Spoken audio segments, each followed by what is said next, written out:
Depuis 1992, une obligation réglementaire qui s'impose aux entreprises est inscrite dans le Code de l'environnement français. Il s'agit de la responsabilité élargie du producteur. La REP, de quoi s'agit-il? La REP, pour responsabilité élargie du producteur, signifie que les entreprises sont responsables de l'impact environnemental de leurs produits et doivent réduire cet impact en mettant en place, individuellement ou collectivement, la collecte, la gestion et la valorisation des déchets issus de ces produits. Depuis 1992, une vingtaine de filières REP se sont développées sous l'impulsion des pouvoirs publics. Et depuis plus de 30 ans, Citeo accompagne les entreprises sur les 2 filières REP, emballage ménager et papier graphique.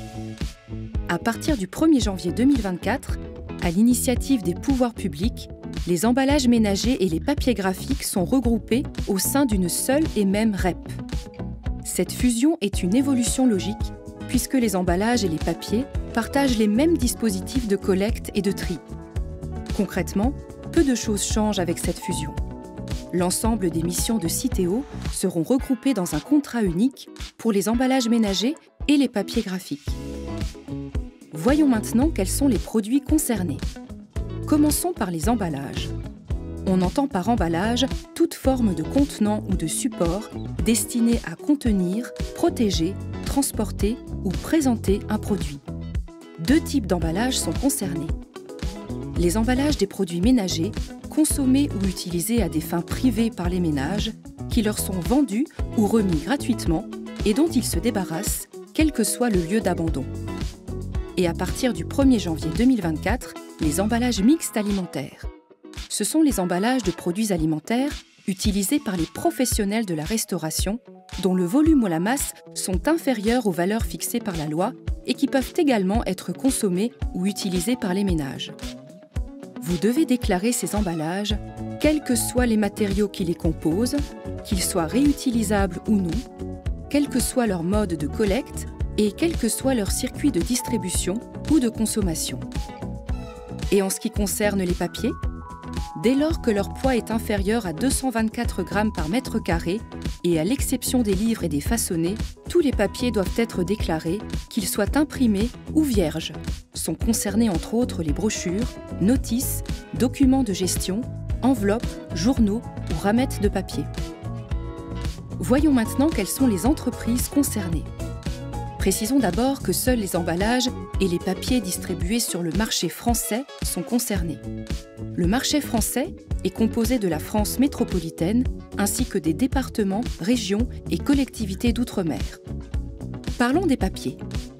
Vous êtes concerné si vous mettez sur le marché du papier vierge ou des imprimés papier que vous faites produire auprès d'un imprimeur et pour votre compte. Les importateurs ou les revendeurs de papier en France sont également concernés. Et qu'en est-il pour les emballages? Pour les produits emballés en France, vous êtes concerné en tant que producteur pour les produits que vous emballez à votre marque, sans marque, sous marque de distributeur ou que vous faites emballer par un tiers à votre marque ou sans marque. Pour les produits emballés à l'étranger, vous êtes concerné en tant qu'introducteur ou importateur pour les produits emballés achetés à l'étranger, dans et en dehors de l'Union européenne et revendus sur le marché français. Dans le cas où on ne peut identifier ni le producteur, ni l'introducteur ou l'importateur, c'est le responsable de la première mise sur le marché du produit emballé qui est concerné. Vous êtes distributeur? Vous êtes concerné en tant que producteur pour les emballages de services vendus ou mis à disposition des ménages pour être remplis sur le point de vente, ainsi que pour les emballages d'expédition servant à livrer les produits à domicile. Vous êtes aussi concerné en tant qu'introducteur ou importateur pour les produits emballés achetés à l'étranger. Vous êtes une marketplace? Vous êtes concerné pour vos propres mises en marché, mais également pour celles de vos vendeurs qui ne contribuent pas à la REP. Pourquoi choisir Citeo? Citeo vous permet de répondre efficacement à cette responsabilité environnementale. En devenant client de Citeo, vous bénéficiez de 30 ans d'expérience dans la collecte, le tri et le recyclage et d'un dispositif national fiable et au meilleur coût.